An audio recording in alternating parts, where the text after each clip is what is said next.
ಸ್ನೇಹಿತರೆ ನಮಸ್ಕಾರ. ಗೃಹಲಕ್ಷ್ಮಿ ಯೋಜನೆಯ 12,000 ದುಡ್ಡು ಬಿಡುಗಡೆ ಆಗ್ತಾ ಇದ್ದು, ಹಾಗಾದರೆ ಯಾವ ಯಾವ ಕಂತಿನ ಹಣ ಬಿಡುಗಡೆ ಆಗ್ತಾ ಇದೆ, ಈ ಗೃಹಲಕ್ಷ್ಮಿ ಯೋಜನೆಯಲ್ಲಿ ಎಷ್ಟು ಕಂತುಗಳು ಪೆಂಡಿಂಗ್ ಉಳಿದಿದ್ದಾವೆ, ಈಗಾಗಲೇ ಯಾವ ಯಾವ ಕಂತುಗಳನ್ನು ನಿಮ್ಮ ಖಾತೆಗಳಿಗೆ ಜಮೆ ಮಾಡಲಾಗಿದೆ, ಇದರೆಲ್ಲದರ ಬಗ್ಗೆ ನಾವು ಈ ಒಂದು ವಿಡಿಯೋದಲ್ಲಿ ಮಾಹಿತಿಯನ್ನು ತಿಳಿತಾ ಹೋಗೋಣ. ಈಗಾಗಲೇ ಸೆಪ್ಟೆಂಬರ್ 24, ಅಕ್ಟೋಬರ್ 25 ಇದು ಕ್ಲಿಯರ್ ಆಗುವಂಥ ಹಂತಕ್ಕೆ ಬಂದಿದೆ.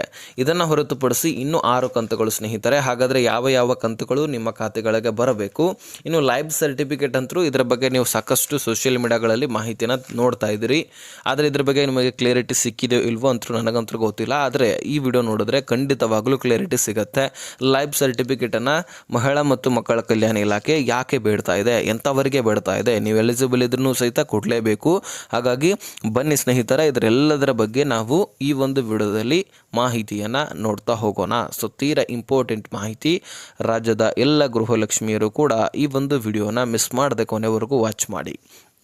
ಸ್ನೇಹಿತರೆ, ಈ ಗೃಹಲಕ್ಷ್ಮಿಯಲ್ಲಿ ಒಟ್ಟಾರೆಯಾಗಿ 24 ಸೆಪ್ಟೆಂಬರ್ ತಿಂಗಳ ಹಣ, 25 ಅಕ್ಟೋಬರ್ ತಿಂಗಳ ಹಣ, ಈ ಎರಡೂ ಕಂತಿನ ಹಣವನ್ನು ಜಮಾ ಮಾಡಲಾಗಿತ್ತು.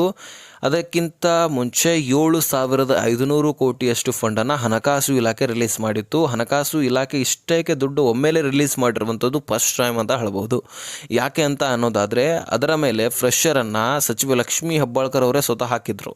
ಯಾಕಂದರೆ ಚಳಿಗಾಲದ ಅಧಿವೇಶನದಲ್ಲಿ ಮಹಿಳಾ ಮತ್ತು ಮಕ್ಕಳ ಕಲ್ಯಾಣ ಇಲಾಖೆಯ ಸಚಿವೆಯಾದಂತಹ ಲಕ್ಷ್ಮೀ ಹೆಬ್ಬಾಳ್ಕರ್ ಅವರು ಹೇಳ್ತಾರೆ, ಹಣಕಾಸು ಇಲಾಖೆಯಿಂದ ಸರಿಯಾಗಿ ದುಡ್ಡು ಬರ್ತಾ ಇಲ್ಲ, ಹೀಗಾಗಿ ನಾನು ದುಡ್ಡನ್ನು ಸರಿಯಾದ ಟೈಮ್ಗೆ ಹಾಕ್ಲಿಕ್ಕೆ ಆಗ್ತಿಲ್ಲ.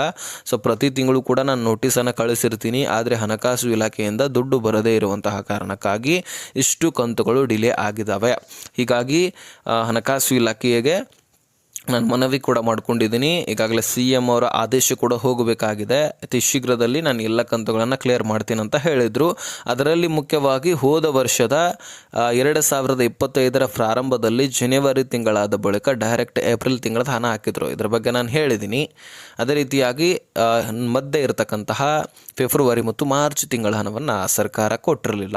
ಈ 2 ಕಂತುಗಳು ಎಲ್ಲೋಯ್ತು ಅಂತ BJP ನಾಯಕರು ಪ್ರಶ್ನೆ ಮಾಡ್ತಾರೆ. ಆ 2 ಕಂತುಗಳನ್ನು ನೀವು ಯಾವಾಗ ಹಾಕ್ತೀರಿ, ಮಹಿಳೆಯರಿಗೆ ಮೋಸ ಮಾಡ್ತಾ ಇದ್ದೀರಿ, ಆ 5,000 ಕೋಟಿ ಹಣವನ್ನು ನೀವೇ ನುಂಗ್ ಹಾಕಿದಿರಿ ಅಂತ ಸಚಿವ ಲಕ್ಷ್ಮೀ ಹೆಬ್ಬಾಳ್ಕರ್ ಅವರ ಮೇಲೆ ಆಕ್ರೋಶ ವ್ಯಕ್ತಪಡಿಸ್ತಾರೆ. ಹೀಗಾಗಿ ಅದೆಲ್ಲಿ ಕೂಡ ಹೋಗಿಲ್ಲ. ಅಂದರೆ ಮೊದಲು ಹಾಕಿದ್ದೀನಿ ಅಂತ ಹೇಳ್ತಾರೆ, ತದನಂತರ ಅದರ ಬಗ್ಗೆ ಸಂಬಂಧಪಟ್ಟಂತಹ ಅಧಿಕಾರಿಗಳು ಮಾಹಿತಿಯನ್ನು ಒದಗಿಸಿಕೊಡ್ತಾರೆ. ಆವಾಗ ಗೊತ್ತಾಗುತ್ತೆ ಅವರಿಗೆ ಈ 2 ಕಂತುಗಳನ್ನು ನಾವು ಕೊಟ್ಟಿಲ್ಲ ಅಂತ. ಹೀಗಾಗಿ ಆ ಒಂದು ದುಡ್ಡು ಹಣಕಾಸು ಇಲಾಖೆ ಹತ್ರನೇ ಇದೆ. ಸೊ ಸರಿಯಾದ ಟೈಮ್ಗೆ ದುಡ್ಡನ್ನು ಕಳಿಸ್ತಾ ಇಲ್ಲ, ಹೀಗಾಗಿ ಡಿಲೇ ಆಗಿತ್ತು. ನಾವು ನಮ್ಮ ಗಮನಕ್ಕೆ ಇರದೇ ಇರುವಂತಹ ಕಾರಣಕ್ಕಾಗಿ ದುಡ್ಡನ್ನು ರಿಲೀಸ್ ಮಾಡಿರಲಿಲ್ಲ. ಸೊ ಈಗ ನಾನು ಮುಂದಿನ ದಿನಗಳಲ್ಲಿ ಅದನ್ನು ಸರಿಪಡಿಸ್ತೀನಿ ಅಂತ ಹೇಳ್ತಾರೆ. ಹಾಗಾಗಿ ಹೋದ ವರ್ಷದ ಫೆಬ್ರವರಿ ಮಾರ್ಚ್ ತಿಂಗಳ ಹಣವನ್ನು ಕೊಡಬೇಕು. ಅದರ ಜೊತೆಗೇ ಈ ತಿಂಗಳಲ್ಲಿ ಅದೇ ರೀತಿಯಾಗಿ ಈಗ ಸದ್ಯಕ್ಕೆ 26 ನವೆಂಬರ್ ತಿಂಗಳ ಹಣ ಬರಬೇಕು, 27 ಡಿಸೆಂಬರ್ ತಿಂಗಳ ಹಣ ಬರಬೇಕು. ಈ 2 ಕಂತುಗಳ ಜೊತೆಗೆ ಇನ್ನು ಹೊಸ ವರ್ಷದಲ್ಲಿ, ಈ ವರ್ಷದಲ್ಲಿ ಜನವರಿ 28ನೇ ಕಂತಿನ ಹಣ, 29 ಫೆಬ್ರವರಿ ತಿಂಗಳ ಹಣ, ಈ 4 ತಿಂಗಳ ಜೊತೆಗೆ ಹೋದ ವರ್ಷದ ಪ್ರಾರಂಭದಲ್ಲಿ ಫೆಬ್ರವರಿ ಮಾರ್ಚ್ ತಿಂಗಳ ಹಣ, ಒಟ್ಟಿಗೆ 6,000 ದುಡ್ಡನ್ನು ಸರ್ಕಾರ ರಿಲೀಸ್ ಮಾಡಬೇಕಾಗಿದೆ. ಸರ್ಕಾರ ಎಲ್ಲಿವರೆಗೂ ಕೂಡ ಒಂದೊಂದು ಕಂತುಗಳನ್ನು ಹಾಕ್ತಾ ಹೋಗುತ್ತೆ, ಹಾಗೆ ಹಿಂದಿನ ಕಂತುಗಳನ್ನು ಪೆಂಡಿಂಗ್ ಉಳಿಸ್ತಾನೆ ಬರುತ್ತೆ.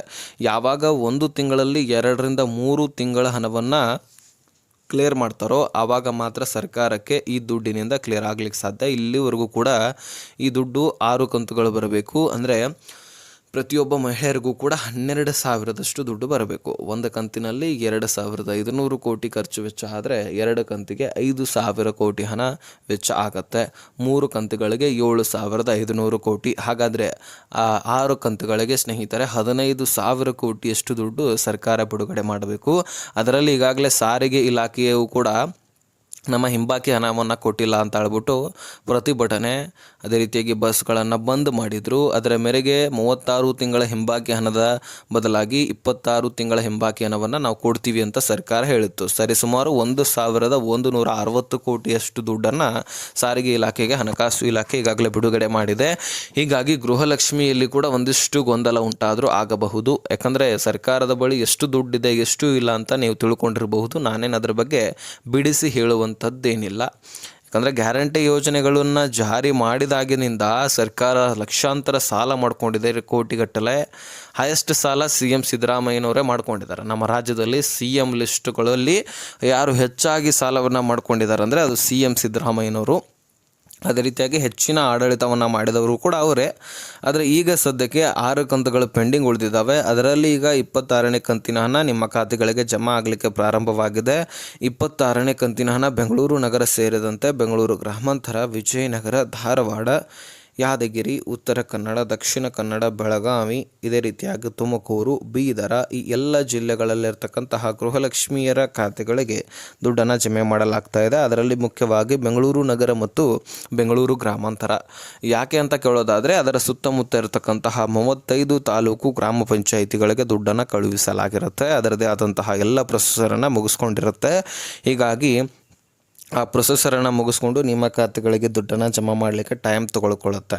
ಸೊ ಮೊದಲು ಟ್ರಯಲ್ ನಡೆಯುತ್ತೆ, ತದನಂತರ ಸ್ಪೀಡಾಗಿ ಹಣವನ್ನು ಜಮಾ ಮಾಡಲಾಗುತ್ತೆ. ಟ್ರಯಲ್ ಕೂಡ ಮುಖ್ಯವಾಗಿ ಬೆಂಗಳೂರು ನಗರ ಮತ್ತು ಬೆಂಗಳೂರು ಗ್ರಾಮಾಂತರದಲ್ಲಿನೇ ನಡೆಯೋದು. ಸೊ ಅದೆಲ್ಲವೂ ಕೂಡ ಮುಗಿಸ್ಕೊಂಡು ಕೊನೆಯದಾಗಿ ಈಗ ಸ್ಪೀಡಾಗಿ ದುಡ್ಡನ್ನು ಜಮಾ ಮಾಡುವಂತಹ ಸಾಧ್ಯತೆ ಇದೆ ಅಂತೆ. ಸೊ ಇದನ್ನು ಹೊರತುಪಡಿಸಿ ಸ್ನೇಹಿತರೆ, ಮುಖ್ಯವಾದ ನಾವು ಟಾಪಿಕ್ಗೆ ಬರೋಣ. ಈಗ ಕಂತುಗಳು ಪೆಂಡಿಂಗ್ ಉಳಿದಿದ್ದಾವೆ, ಯಾವ ಕಂತು ಬಿಡುಗಡೆ ಆಗ್ತಾ ಇದೆ ಅನ್ನೋದರ ಬಗ್ಗೆ ನಿಮಗೆ ತಿಳಿದಿರಬಹುದು. ಈಗ ಈ ಲೈಫ್ ಸರ್ಟಿಫಿಕೇಟ್ ಇಂದ ಸರ್ಕಾರಕ್ಕೆ ಏನಾಗುತ್ತೆ, ಯಾಕೆ ಈ ಲೈಫ್ ಸರ್ಟಿಫಿಕೇಟನ್ನು ಸಚಿವೆ ಲಕ್ಷ್ಮೀ ಹೆಬ್ಬಾಳ್ಕರ್ ಅವರು ಅಂದರೆ ಮುಖ್ಯವಾಗಿ ಮಹಿಳಾ ಮತ್ತು ಮಕ್ಕಳ ಕಲ್ಯಾಣ ಇಲಾಖೆ ಬೇಡ್ತಾ ಇದೆ. ಸೊ ಇದರ ಬಗ್ಗೆ ನಾವು ನೋಡ್ತಾ ಹೋದರೆ ಸ್ನೇಹಿತರೆ, ಬಹಳಷ್ಟು ಕುಟುಂಬದಲ್ಲಿ ಮುಖ್ಯಸ್ಥೆ ತೀರಿ ಹೋಗಿದ್ರು ಸಹಿತ ಅವರ ಕುಟುಂಬಸ್ಥರು ಗೃಹಲಕ್ಷ್ಮಿ ದುಡ್ಡನ್ನು ಪಡೆಯೋದು, ಅದೇ ರೀತಿಯಾಗಿ ಅನ್ನಭಾಗ್ಯ ಅಕ್ಕಿಯನ್ನು ಪಡೆಯೋದು, ಅದೇ ರೀತಿಯಾಗಿ ಪಿಂಚಣಿ ಯೋಜನೆಯಲ್ಲಿ ಪಿಂಚಣಿಯನ್ನು ಹಿರಿಯ ನಾಗರಿಕರದು ಪಡೆಯೋದು, ಈ ರೀತಿ ಸರ್ಕಾರದ ಗಮನಕ್ಕೆ ಬಂದಿದೆ. ಅದರಲ್ಲಿ ಈಗಾಗಲೇ SIR ಒಂದು ನಡೀತಾ ಇದೆ ಅಲ್ವಾ. ಈಗಾಗಲೇ ಬಾಂಗ್ಲಾದೇಶಿಗರು ನಮ್ಮ ರಾಷ್ಟ್ರದಲ್ಲಿ ಬಂದು ವೋಟರ್ ID, ಆಧಾರ್ ಕಾರ್ಡು, ಇಲ್ಲಿಯ ಒಂದು ಡಾಕ್ಯುಮೆಂಟ್ಸ್ಗಳನ್ನು ಮಾಡಿಸ್ಕೊಂಡು ಇಲ್ಲಿಯ ಲಾಭವನ್ನು ಪಡೀತಾ ಇದ್ದಾರೆ.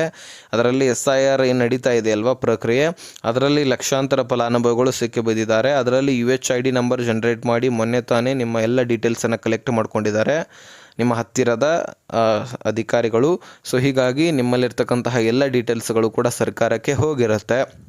ಅದರಲ್ಲಿ ತೀರಿ ಹೋಗಿದ್ರು ಸಹಿತ ಇಂತಹ ಯೋಜನೆಗಳನ್ನು ಪಡ್ಕೊಳ್ತಾ ಇದ್ದೀರಲ್ವ. ಸೊ ನಿಮ್ಮ ರೇಷನ್ ಕಾರ್ಡು ಡೈರೆಕ್ಟ್ ಆಗಿ ರದ್ದಾಗುತ್ತೆ.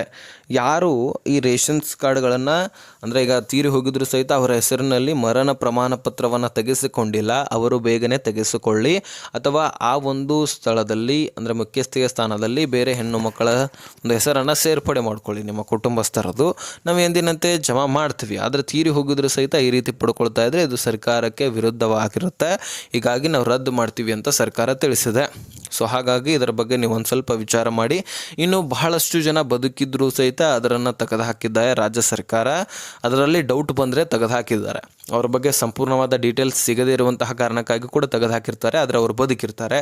ಅಂಥವ್ರದ್ದು ಬದುಕಿದ್ರು ಸಹಿತ ದುಡ್ಡು ಬರ್ತಾ ಇಲ್ಲ ಅಂದರೆ ನೀವು ಒಂದು ಕೆಲಸ ಮಾಡಿ, ಲೈಫ್ ಸರ್ಟಿಫಿಕೇಟು ಅಂದರೆ ಜೀವಿತ ಪ್ರಮಾಣ ಪತ್ರ, ಪಿಂಚಣಿ ಯೋಜನೆಯಲ್ಲಿರ್ತಕ್ಕಂತಹ ಫಲಾನುಭವಿಗಳಿಗೂ ಕೂಡ ಇದೇ ವಿಷಯ ಅನ್ವಯಿಸುತ್ತೆ. ನಿಮ್ಮ ಲೈಫ್ ಸರ್ಟಿಫಿಕೇಟನ್ನು ಯಾವ ಬ್ಯಾಂಕ್ ಅಕೌಂಟನ್ನು ಲಿಂಕ್ ಮಾಡಿರ್ತೀರಿ ಪಿಂಚಣಿಗೆ, ಗೃಹಲಕ್ಷ್ಮಿಗೆ, ಆ ಒಂದು ಬ್ಯಾಂಕ್ಗೆ ಹೋಗಿ ಲೈಫ್ ಸರ್ಟಿಫಿಕೇಟನ್ನು ಸಬ್ಮಿಟ್ ಮಾಡಿ ಕೊಡಿ.